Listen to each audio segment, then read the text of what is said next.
আলোচনা করব উত্তর প্রদেশের 2024 সালের লোকসভা বিধানসভা ভিত্তিক ফলাফল। 2024 সালে উত্তরপ্রদেশে 80টি আসনের মধ্যে লোকসভায় বিজেপি এখানে 36টি আসনে এগিয়ে থাকে।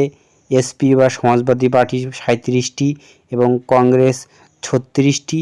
বিএসপি হলো শূন্য, তাদের আগে ছিল প্রায় 18টা সিট, সেখান থেকে শূন্য আসন, এবং অন্যান্যরা প্রায় একটি আসনে এখানে এগিয়ে থাকে।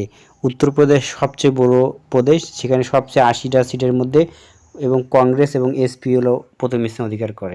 2024 লোকসভায় এখানে সমাজবাদী পার্টি এখানে শতাংশ অনুযায়ী ভোট পায় 43.52%, এবং বিজেপি ভোট পায়, বিজেপি এবং অন্যান্য দল শরিক দল তারা ভোট পায় 43.31%, এবং বিজেপি এবং তার শরিক দল এনডিএ জোট পায় 43.31%, এবং Samajwadi party SPA plus Congress বা অন্যান্য দল পায় 43.52% ভোট পেয়ে এখানে কিন্তু এলো কংগ্রেস জোট, ইন্ডিয়া জোট এগিয়ে থাকে।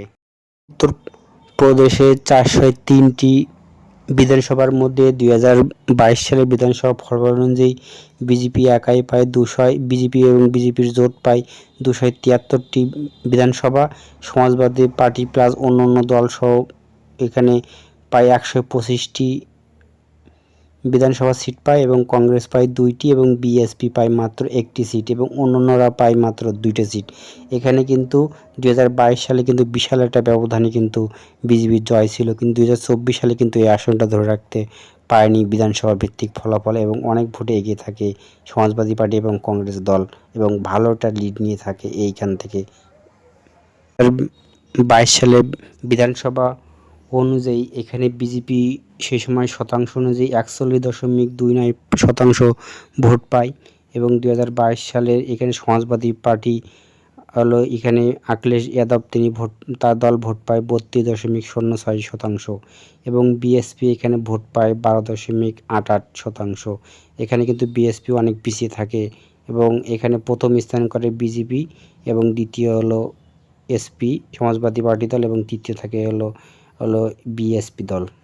2024 লোকসভা অনুযায়ী বিধানসভা ভিত্তিক ফলাফলে এখানে সমাজবাদী পার্টি এগিয়ে থাকে 143টি আসনে, বিশাল একটা ভোটের লিড নিয়ে কিন্তু এগিয়ে থাকে সমাজবাদী পার্টি।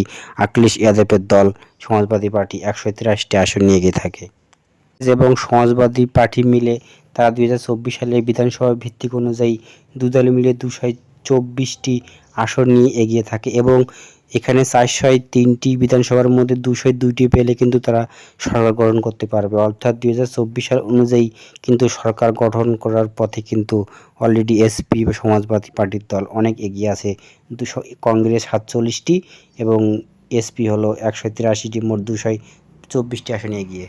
2024 সালে বিধানসভা ভিত্তিক বিজেপি এবং এনডিএ জোট মিলে তারা সম্পূর্ণটাই ভোট পায় মাত্র 174টা বিধানসভায় এগিয়ে থাকে। এর মধ্যে বিজেপি পায় মাত্র 162টা আসন পেয়ে এগিয়ে থাকে, এবং জোট সহ 174টা। এখন দেখা যাক এটাকে হলো সমাজবাদী পার্টি এবং কংগ্রেস যদি এই লোকসভা ভোটকে যদি ধরে রাখতে পারে, তাহলে 2027 সালে এই আসন উত্তরপ্রদেশে সবচেয়ে বড় রাজ্য হিসেবে তারা কিন্তু এই রাজ্যটাকে কিন্তু দখল করতে পারে এর সমাজবাদী পার্টি এবং কংগ্রেস নেতৃত্বাধীন ইন্ডিয়া জোট সহ পারে। এখন দেখা যাক 2024 সালের পরে কি হয়, এরপরে সময়ের উপর ভিত্তি করে 27 সালের ফলাফলের উপর ভিত্তি করে দেখা যাবে।